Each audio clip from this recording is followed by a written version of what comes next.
नमस्कार दोस्तों, स्वागत है आपका मेरे चैनल पे। दोस्तों, एक समय था कि जब दो देशों का युद्ध हुआ करता था तो उनकी सेनाएं लड़ा करती थी, लेकिन आजकल ऐसा लगता है कि ये सारी चीज़ें इंटरनेट के ऊपर ही शुरू होती हैं और वहीं पर ख़त्म हो जाती है। और ऐसा ही दोस्तों अभी चाइनीज़ और इंडियन इंटरनेट यूज़र के बीच में सोशल मीडिया ग्रुप के अंदर ऐसा हुआ है, क्योंकि जहाँ चाइनीज़ यूज़र का ये दावा था कि इंडिया का जो 5th generation fighter jet AMCA आने वाला है ये चाइनीज़ J-31 की कॉपी है, और बाद में दोस्तों इंडियन यूज़र ने भी इसका जवाब दिया है। और आज हम देखेंगे कि क्या वाकया में ही AMCA चाइना के J-31 की कॉपी है। तो चलिए दोस्तों शुरू करते हैं। तो दोस्तों चाइनीज़ इंटरनेट यूज़र ने अब एक कंपैरिजन किया है इंडिया के AMCA, जो कि एक 5th जनरेशन फाइटर एयरक्राफ्ट होगा, कि यह चाइना के J-31 डिज़ाइन की कॉपी है। और ये चीज़ चाइनीज सोशल मीडिया के अंदर वायरल हो गई और उसके बाद में इसे इंडियन यूज़र्स के द्वारा भी देखा गया और उन्होंने इसका ऐसा जवाब दिया कि वो नॉर्मल इंडिविजुअल उन चीज़ों को नहीं देख सकता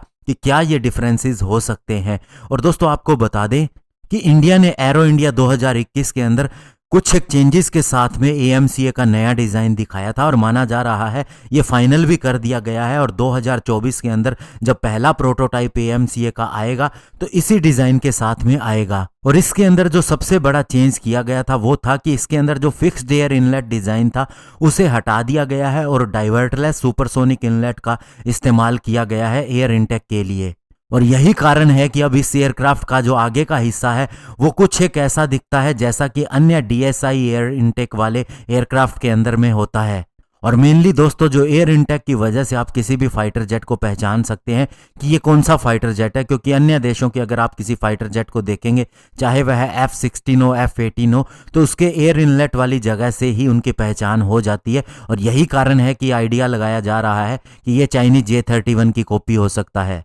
और दोस्तों ये एक तस्वीर उसकी वायरल हुई है ट्विटर के ऊपर, जिसके अंदर वह इंडियन यूजर्स ने ये दिखाया है कि किस तरह से इसके विंग्स के अंदर और जहां पर इसके विंग्स के एजेस मिलते हैं पूरी तरह से डिफरेंट है अगर इसका कंपैरिजन चाइनीज J-31 के साथ में किया जाए। और इसके अलावा AMCA के अंदर वर्टिकल स्टेबलाइजर की बात करें या ट्विन हॉरिजॉन्टल स्टेबलाइजर की बात करें तो इनकी भी शेप अलग है, जिसकी वजह से इसके ऊपर लगने वाले फ्लैपिरोन्स की भी अलग एज अलाइनमेंट हो जाती है। ये फ्लैपिरोन भी इसको स्टेबिलिटी के लिए और इसकी बहुत सी चीज़ों के अंदर काम आते हैं, तो ये भी बिल्कुल अलग हो जाते हैं। ये विंग के पिछले वाली साइड के अंदर लगे होते हैं। और इसके अलावा इंडियन यूजर्स ने यहाँ तक बता दिया कि इसके कॉकपिट की कैनोपी का डिज़ाइन भी पूरी तरह से अलग है और इसकी जो फ्यूसिलेज की इसके साथ में अलाइनमेंट हो रही है इसमें भी बहुत से चेंजेस हैं। और AMCA के अंदर इंटरनल इनटेक सेक्शन इसकी मेन फ्रंटल फ्यूसिलेज से थोड़ा दूरी पर लगाया गया है, जबकि J-31 में ये इसके काफ़ी ज़्यादा नज़दीक लगाया गया है। तो इस तरह से दोस्तों इंडियन यूजर्स ने ही केवल पिक्चर के माध्यम से ही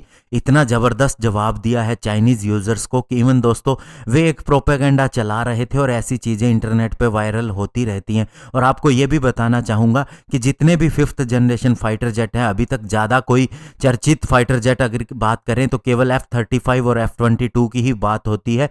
तो ऐसे में दोस्तों इनके अंदर बहुत सी सिमिलैरिटीज़ भी हो सकती हैं, हालांकि इन सभी के डिज़ाइन स्पेसिफिकेशन और स्पेशल करैक्टरिस्टिक बिल्कुल ही अलग हो सकते हैं, लेकिन कुछ बेसिक करैक्टरिस्टिक ऐसे होते हैं जो सेम हो सकते हैं। जैसे कि दोस्तों इंटरनल वेपन बे की बात करें या फ्रंटल फ्यूसिलेज के ऊपर जो स्टेल्थ ऑप्टिमाइजेशन किया गया है या फिर मल्टी फ्यूजन एवियोनिक्स हैं, ये एक जैसे हो सकते हैं। और इसीलिए दोस्तों एक नॉर्मल यूज़र अगर देखेगा तो हो सकता है उसे 5th जनरेशन फाइटर जेट्स के अंदर कोई ज़्यादा डिफरेंस का ना पता चले। इवन दोस्तों ऐसा भी देखा गया था कि कुछ एक लोगों ने तेजस फाइटर जेट को मिराज 2000 के जैसा ही समझ लिया या मिराज 2000 को तेजस समझ लिया, क्योंकि दोनों का ही डेल्टा विंग डिज़ाइन है। और इसी तरह से सुखोई 30 की अगर J-11 जो चाइना का फाइटर जेट है कंपैरिजन किया जाए तो इवन दोस्तों इसमें बिल्कुल भी डिफरेंस नज़र नहीं आता है। और ये अगर डिफरेंस ढूंढना पड़ भी जाए तो बहुत ही बारीकी से देखना पड़ेगा। तो ऐसे में दोस्तों ये कंपैरिजन बिल्कुल ही व्यर्थ है और इंडिया का AMCA कहीं ज़्यादा बेहतर होगा J-31 से। धन्यवाद, जय हिंद।